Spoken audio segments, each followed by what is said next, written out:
Welcome to Sweet Life Beat Life. We hope this video helps. You start by confirming macOS version and whether system integrity protection is enabled, because that affects driver installation. Once done, install Homebrew if missing, then run brew install Ntfs 3G to get the driver.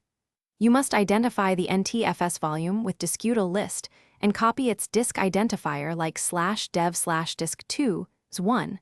This tells the system which partition to mount. Make sure you have admin privileges and a recent backup, since low-level mounts can affect data if misapplied. Next, unmount the Ntfs volume with sudo discutal unmount /dev/disk excess y so you can attach the driver cleanly. Then install or symlink the Ntfs 3G binary into /usr/local/bin or replace the system helper if you chose that route. This gives read/write capability.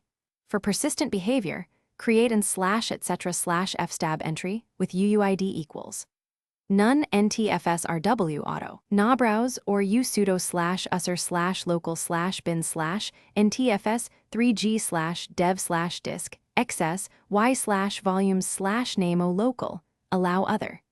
This ensures consistent mounts at boot. To finish, remount the drive and verify it with mount and ls/volume/name so you confirm read/write access. If you see permission errors, adjust ownership with sudo chown $. Who am I? /volumes/name or add mount options like allow other and umesc to refine access. Once everything works, re-enable system integrity protection if you had disabled it, but only after confirming stability. This protects the system. If the drive fails to mount, check discutal repair volume and review kernel logs for Ntfs 3G errors. Thanks for watching. Consider subscribing if we helped you.